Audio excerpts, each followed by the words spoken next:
একবার এক ভিক্ষুক একজন স্যুট বুট পরা ভদ্রলোকের কাছে ছুটে যান ভিক্ষে চাওয়ার জন্যে। সেই ভদ্রলোকের বেশভূষা ভালো হওয়ায় ভিক্ষুক ধরেই নিয়েছিল যে তার কাছে গেলে অনেক পরিমাণে টাকা পাওয়া যাবে। কিন্তু লোকটা ভিক্ষুকে একটা টাকাও দিল না। টানা কয়েকবার ভিক্ষা চাওয়ায় সেই ভদ্রলোক ভিক্ষুককে উল্টো প্রশ্ন করলেন, তোমাকে ভিক্ষে দিলে আমি কি পাবো? আমার কোনো লাভ আছে?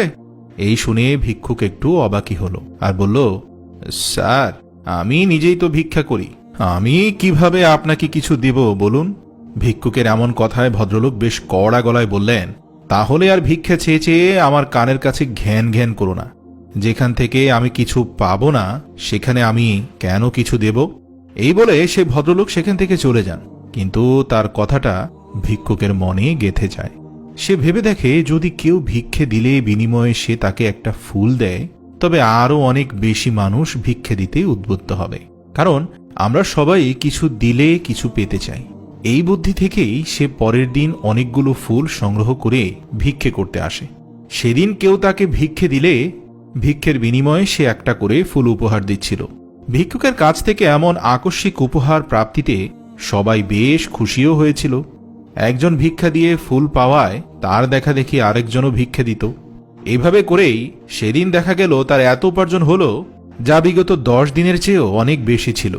এভাবে করে বেশ কিছুদিন চলার পর হঠাৎ একদিন তার আবার সেই ভদ্রলোকের সাথে দেখা হয়।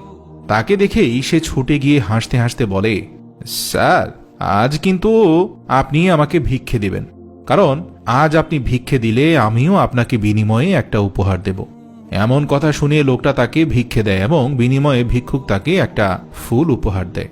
হঠাৎ ফুল পেয়ে লোকটা বেশ খুশি হয় আর বলে, তুমি তো দেখি পুরো বিজনেসম্যান হয়ে গেছো, কিভাবে বিজনেস করতে হয় তা তো দেখছি খুবই ভালোই শিখেছ। এই বলে লোকটা সেদিন চলে যায়। কিন্তু তার বলা বিজনেসম্যান শব্দটা গরিব ভিক্ষুকের মাথায় গেঁথে যায়। এরপর কেউ আর কোনোদিন সেই ভিক্ষুককে ভিক্ষে করতে দেখেনি। এর প্রায় 5 বছর পর একই প্লেনে 2 ব্যক্তির দেখা হয়। তাদের মাঝে একজন হঠাৎ বলে ওঠে, স্যার, আপনি আমাকে চিনতে পারছেন? 5 বছর আগে আপনার সাথে আমার 2 বার দেখা হয়েছিল, তখন আমি ভিক্ষে করতাম। শুটবুট পরা লোকের মুখে এমন কথা শুনে ভদ্রলোক একটু নড়ে চড়ে বসলেন আর ঠিক মতো তাকিয়ে দেখলেন যে এটা সেই ভিক্ষুক যে তাকে ভিক্ষের বিনিময়ে ফুল দিয়েছিল। তখন ভিক্ষুক বলল, স্যার, সেদিন আপনার বলা বিজনেসম্যান শব্দটা আমার জীবন বদলে দিয়েছে।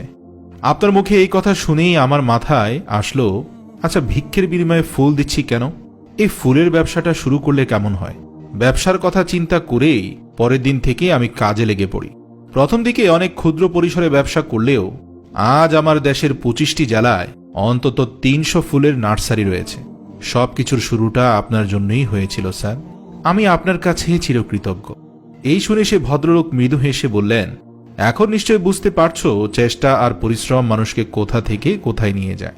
তুমি জীবনের প্রতি বিতৃষ্ণা হয়ে হাল ছেড়ে দিলে এখনো হয়তো রাস্তায় পড়ে থেকেই ভিক্ষে করতে, কখনো বিমানে চড়তে পারতে না। সবসময় জানবে, পরিশ্রম সৌভাগ্যের প্রসূতি।